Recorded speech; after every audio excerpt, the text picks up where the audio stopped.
On s'aperçoit qu'on a vieilli quand on se rend compte que Gillian Chung a 40 ans.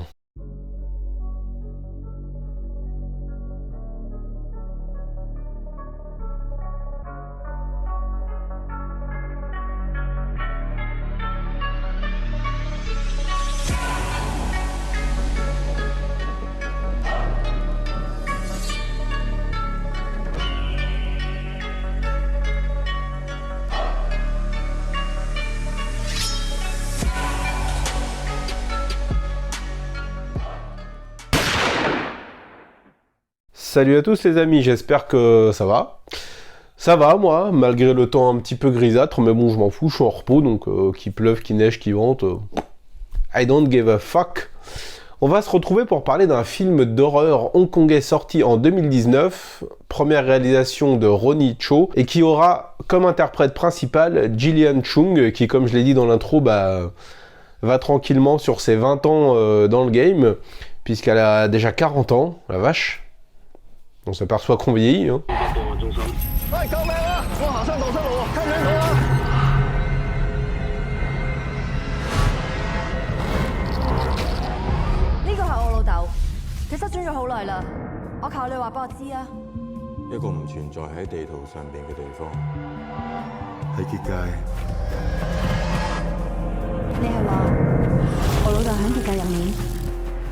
Le film nous raconte l'histoire d'une travailleuse sociale, interprétée par Gillian, dont le père a disparu des années auparavant d'une manière un petit peu mystérieuse, et des événements surnaturels vont pousser Gillian à enquêter sur un endroit très particulier qui se trouve à Sai Kung, une espèce de forêt qui contiendrait un accès, une ouverture sur un espèce d'autre monde. Alors j'ai beaucoup aimé la proposition du film qui essaie un peu de s'éloigner des films de fantômes hongkongais traditionnels. Là on essaye de nous proposer quelque chose d'un petit peu original, même si le thème des fantômes est toujours traité. On va être dans un espèce d'endroit qui va capturer les fantômes, oui et non. Ça va surtout être un espèce de condensé de souffrances et d'actes malveillants qui s'y sont déroulés.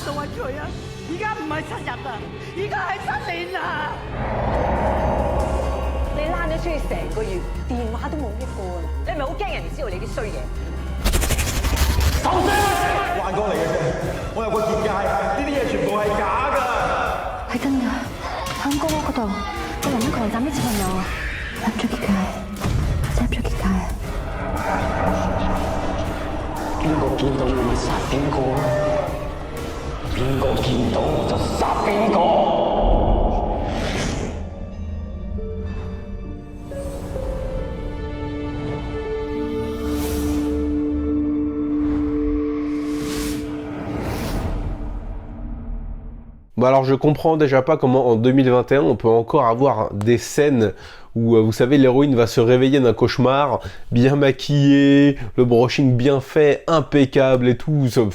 Ça casse vraiment l'immersion qu'on peut avoir dans un film parce que personne se réveille comme ça quoi. Ils sont pas foutus de nous faire des scènes de réveil crédibles. Personne se redresse d'un coup, les yeux pleins de, les yeux nickel et tout. Non, je sais pas, moi je me réveille, j'ai la gueule dans les chaussettes, les cheveux ébouriffés, de la merde plein les yeux, enfin, j'ai la bouche pâteuse, enfin, je sais pas, un truc crédible quoi. Direct, j'ai vu ça, je me suis dit putain, ça part mal quoi. Autre chose qui partait mal aussi, c'est, vous savez, ces appartements nickel, immaculés, super propres, où tu sens que tout est artificiel et qu'il n'y a pas de vie. Franchement, l'ouverture de film, je me suis dit, bon, vas-y, ça va encore être ce genre de truc fade et impersonnel, trop propre. Et au final, j'ai quand même été plutôt agréablement distrait par le film. Je l'ai trouvé assez original, un petit peu, aussi dans son ambiance, aussi bien dans son ambiance que dans les scènes un petit peu fantastiques que j'ai trouvé globalement assez maîtrisées, notamment une scène où Gillian va s'aventurer dans un espèce d'immeuble un petit peu désert et il va y avoir une ambiance assez bien maîtrisée qui va se mettre en place. On va la voir déambuler dans des longs couloirs et il va y avoir une tension qui va qui va s'installer peu à peu, c'est plutôt maîtrisé. On évite quelques codes un peu grossiers, même si on aura des jumpscares évidemment, parce que voilà quoi. Il n'y a que ce moyen pour faire peur. C'est dommage que le film cède à certaines facilités, parce que dans l'ensemble, je l'ai trouvé plutôt globalement assez original, plutôt bien maîtrisé, avec des personnages que j'ai trouvé assez intéressants. Gillian Chung, qui est donc une travailleuse sociale, qui est à la recherche de son père et qui se pose pas mal de questions. On va aussi avoir un personnage qui va vivre avec sa mère démente et qui va lui faire la misère, qui va l'humilier constamment et qui va le martyriser verbalement. On sent que le personnage est à bout et ça va donner lieu à quelques scènes que j'ai trouvées plutôt intéressantes. On va nous présenter des personnages assez crédibles dans l'ensemble, j'ai trouvé, faillibles, avec des regrets, avec des choses qui leur pèsent. Ça va pas être des personnages tout lisses, tout propres, non, ils vont avoir leur histoire et ça nous aide un petit peu à s'impliquer émotionnellement. Après, moi, je l'avais déjà dit sur la chaîne, je suis plutôt très réceptif sur des films qui vont traiter du deuil, de l'espoir de revoir l'être aimé, de pouvoir parler une dernière fois. C'est pour ça que le film m'a plutôt séduit dans l'ensemble, même s'il est très perfectible. J'ai trouvé que c'était une proposition qui se démarquait un petit peu, qui avait un petit chouïa d'originalité dans son traitement, dans son ambiance également. Bon, Gillian Chung, c'est pas du tout une grande actrice, hein. J'ose même pas imaginer ce que le film aurait pu donner avec quelqu'un de plus talentueux. Elles ont un problème, les Twins, hein, ouais, elles sont meilleures artistes musicales qu'actrices, même si Charlène, elle a joué dans 2-3 trucs plutôt sympas.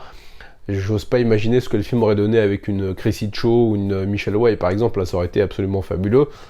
Mais dans l'ensemble, le casting s'en sort plutôt bien, le thème est correctement traité, le film est plutôt intéressant, donc je vous le recommande, c'est plutôt ça a été un visionnage plutôt agréable, et je pense que je vais me le procurer en DVD ou en Blu-ray.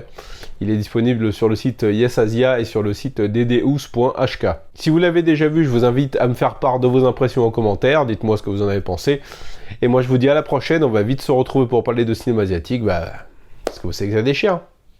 Salut!